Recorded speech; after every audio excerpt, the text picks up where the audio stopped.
Chapter 3. Thursday early morning. Taking his word, Doreen crept around the side of the house, staying by the fence until she got to the side where the bushes were. Then she moved into the bushes as far as she could, and peered over the fence. And groaned. The entire cul-de-sac was full of TV vans, reporters, and cameramen. It was chaos.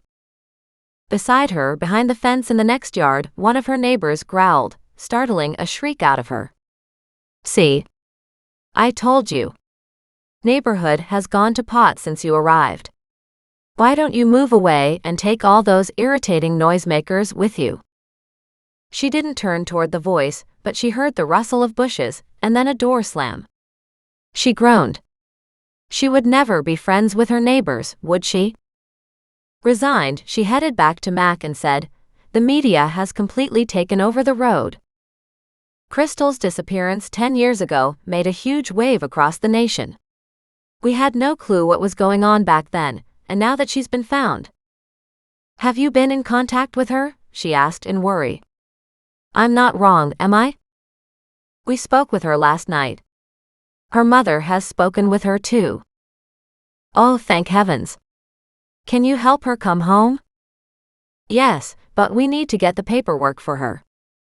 Mexico isn't arguing her right to come back to Canada, but we're slowly getting documentation to allow her across the borders.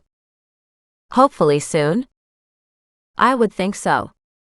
She is a Canadian citizen, and we do have a passport and birth certificate for her. So it's just red tape holding things up." "Good," she said. "I'd love to meet her. I think it's mutual."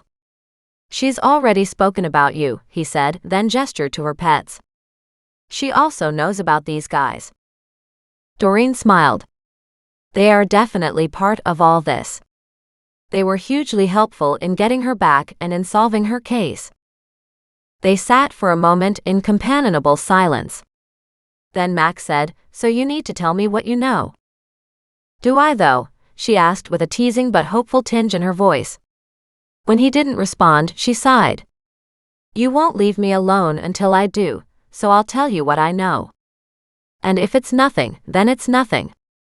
Remember Penny's case?" "How could I forget?" he said dryly. "Believe it or not, it was only a week ago." "Seriously?" She thought about it and shook her head. "I guess it was. But how crazy is that?" "It's seriously crazy," he said. "But what about Penny? Remember when I had an intruder one night, and I chased him down the backyard and up the path?" He nodded. "As I recall, you didn't say anything to me at the time, only later." "Yes, and don't go getting angry with me now because it's probably a good thing I didn't catch him," she said. "One of them, whoever that one was, and remember? I said I thought it was two people. One jumped over the fence where this guy lives." She pointed. "And you thought at that time it was this Steve guy, right?" She nodded and grinned. "See?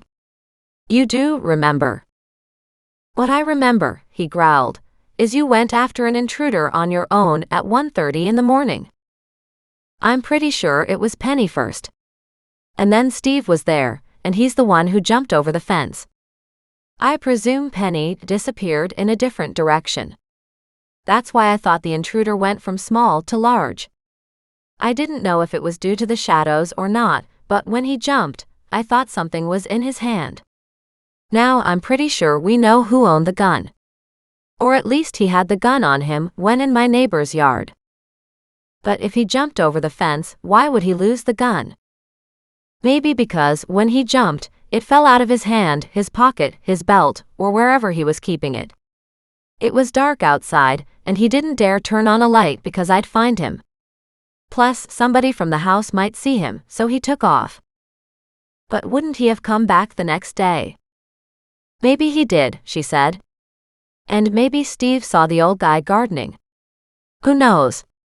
For all we know, Steve might not have remembered which house it was, and he was busy checking the other backyards first." Mac got up, Thaddeus still on his shoulder. With the dog and cat at his heels, he walked to the end of her backyard. She followed, knowing he was figuring out how hard it would be to check her neighbors' backyards. As he stood there, he nodded. Everybody's got a fence, don't they? Everybody but me now, she said. Yes. So, can you point out where the guy jumped the fence? Still carrying their coffees, they wandered down the creek. That rock was here, she said. I'll say it was that property. He pulled up his phone to check something, and then nodded. You're right. That's where the gun was found. Then he glared at her. She widened her eyes and said, So now, instead of saying thank you like any nice gentleman would do, you're mad at me? I'm not mad at you.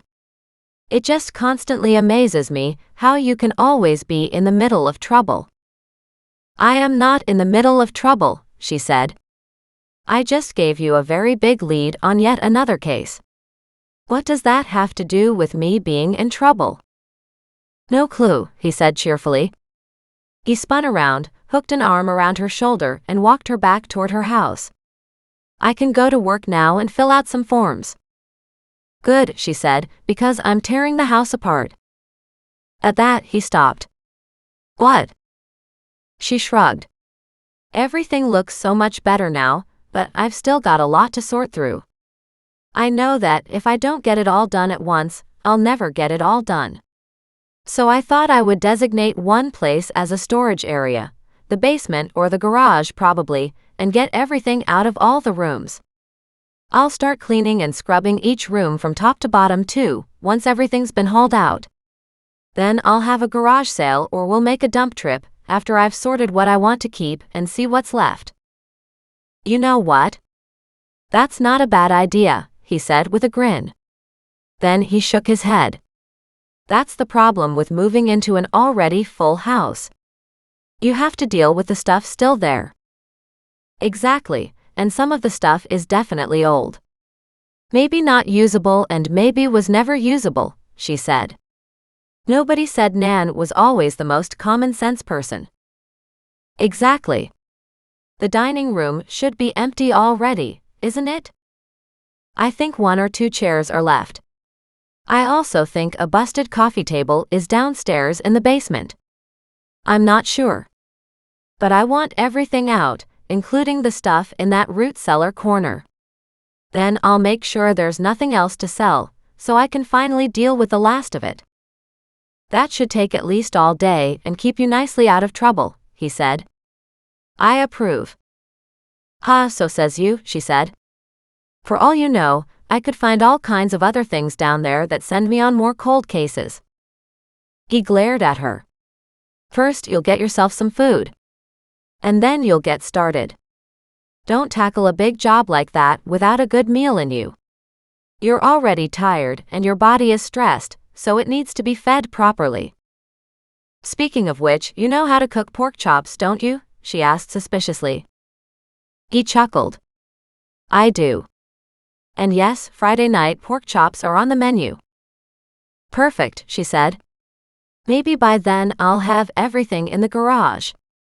I guess some of it will have to go to the dining room and the living room, if I run out of space. Make it the dining room, he suggested. It'll be easier to move the pieces out to the garage from there.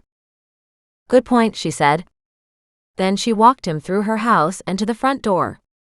She leaned against the porch railing as he backed down the driveway and drove away. All the news vehicles, cameras, and journalists had to move when he backed up. As soon as they realized she stood out here, they turned their attention to her. She rushed inside the house, slammed the door shut, and locked it.